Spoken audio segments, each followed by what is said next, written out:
Hello, welcome to another video. Welcome back, aquarium hobbyists, and thanks for tuning in. I'm sure you clicked on this video to see an unboxing, setup, and review of an inline atomizer. Today I have this Qanvee, not sure if you can see that, Qanvee. Now this is what I expected to be some type of knockoff off of Amazon, but I noticed there are some aquascaping websites that sell this exact same one. Hopefully that's because it has a good name, good reputation to it. Let me quickly explain why I need this and why you can benefit from it also. So I have a 20-gallon long tank that I'm having troubles getting CO2 diffusion in there. My plants are hardly purling like they used to. And my CO2 diffuser is kind of taking a dump on me. I tried cleaning it with the bleach method. No matter what I do, the bubbles are just too big in it. So they're just kind of floating straight up, even if I put it directly under my outflow of my filter, which right now I have it kind of Mickey Moused up. I'll show you a clip of that as well. So MJ Aquascapes does an awesome video comparing and testing the in-tank diffuser, inline atomizer, which we have here, and an external CO2 reactor. Now, to pretty much everybody's surprise, the inline atomizer performed the best. It outperformed the CO2 reactor even. So I'm gonna get this unboxed, show you guys how to set it up, get it on my tank, and hopefully get this tank and plants thriving again. Let's get it open. What do we have in the box? Here's a better shot. Let's see what's in the box.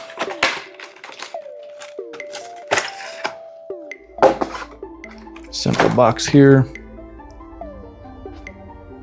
The instructions, well, there's English instructions, but the little diagram they have is in, I'm guessing Chinese, because it is made in China. Not sure if you can see that. So, has cheap plastic, quality control. The instructions are completely in Chinese, no English on there.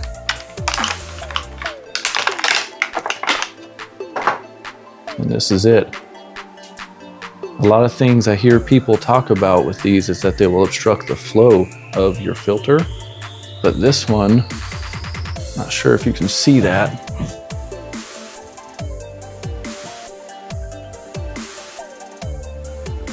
This goes straight through. The atomizing ceramic ring is it's a cylinder, cylindrical. So your flow goes straight through it. There's no obstruction. Kind of hard to tell if, so this is obviously plastic.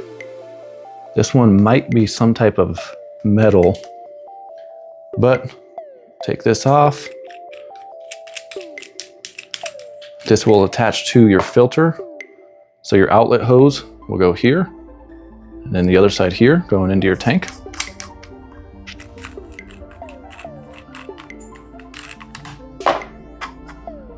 Your CO2 line connects here.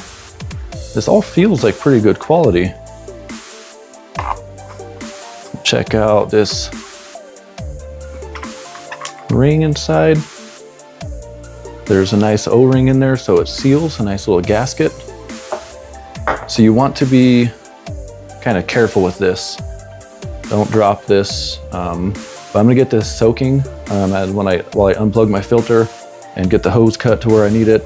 You want to soak these for about 30 minutes in like room temperature water. It'll just help to make finer mist. The instructions I did see on the website or on the Amazon post said that you'll get finer bubbles 24 to 36 hours later. So I'm hoping that maybe just soaking it for 30 minutes, 45 minutes, an hour even, will just help kind of speed that process up. And on the inside, you got some nice seals for the other side of the diffuser itself and for this little housing.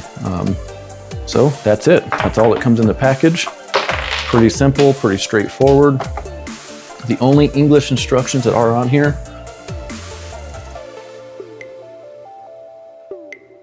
so right here is the only English on the entire package, which is the instructions.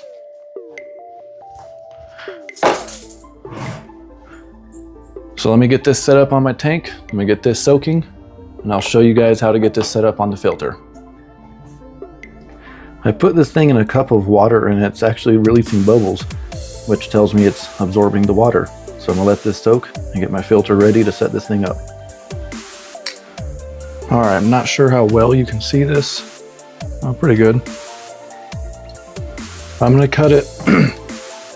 So I'm gonna cut this to where it's about 2 inches past. So I'm gonna cut it about 3 inches up. Now I just use a razor blade, obviously be careful. And I just cut it around as clean as I can. Let me get a better shot. All right, that's better. I just took the whole lily pipe and hose out instead of trying to fight with it in there. So I'm gonna cut this about 3 inches. That's closer to 4. Just be very careful. You want these cuts straight. So if you need someone to help you, a second hand to hold it, that makes it a lot easier. If you hold it, say like this, have someone else cut it or vice versa. But let me get this cut. Same line. Pretty clean cut, not bad. I'll clean that up, which you can do like this. Nice sharp blade helps. There we go. So on the instructions, the picture at least, they show it set up this way. Outflow here. Your CO2 above it flowing out. All right, hopefully you guys can see this all okay. So I'm assuming these work the same as the ones on the filter, where you put them on first, put the hose on, and then loosen them so they tighten onto the hose. These aren't kind of swage or ferrule shaped like these ones are. This is just straight through. But let's give it a shot and see what happens. This shows on the picture, the little diagram they have, that your outlet goes to here, where your CO2 goes in is on top, and then to your tank. So let's get this on here. It helps if you heat these hoses up a little. Just get them a little bit warm. You know, get yourself a cup of hot water and just dip it in there for a few minutes.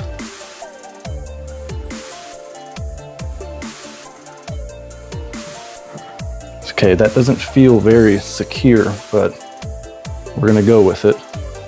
Get this side on.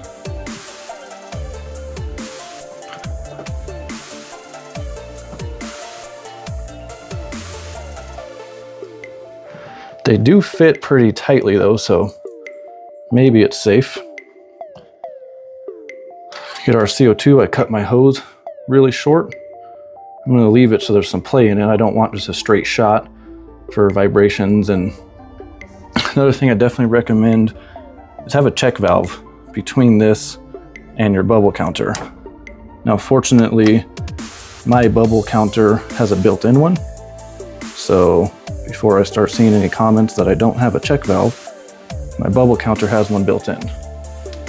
So got that on there. And this is CO2 tubing. I'm sure you can tell since it's a lot stiffer than air tubing. Let's tighten this down. Doesn't want a thread. It doesn't want to, it's very, very tight on the hose, so it doesn't really want to go past to be able to get on the threads. The little lip right there. So I'm gonna have to force it past as I'm turning. So the problem I'm having here is this hole in this nut is just a little too tight. You can see the hose barely even fits in there. So with it spread on this nipple, trying to get it past that little where it spreads more, let's get on the threads, it does not want to go. So if I can force it on straight so we don't cross thread and get it turning, it'll get a nice tight fit. So there we go. Okay, I got it. It doesn't thread on very much. Do not force it. This thing probably will break pretty easy. So everything's tight, everything's snug. Let me get this back on the filter.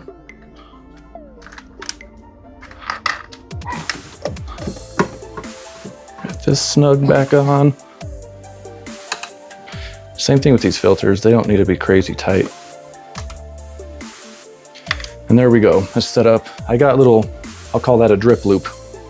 My bubble counter has a built-in check valve. That's why I don't have one. It would be wise to have one. Let me get this thing turned back on. My CO2 should be coming on in about an hour. Get my filter going, and we'll see how it runs.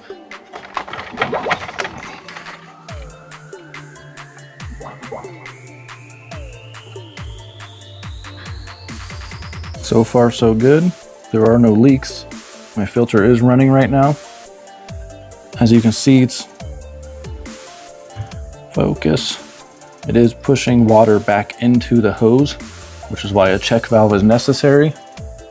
It's also recommended that with these types of systems, you need at least 30 PSI on your CO2 output pressure. At 50. Looks like I'm a little over 50 PSI, but it's recommended 30, have 30 PSI on these to be able to force the water back out of the hose and into there. My CO2 will be coming on soon. Let's see how this thing works. It's been running for a few hours at this point. As you can see, my drop checker is a nice green.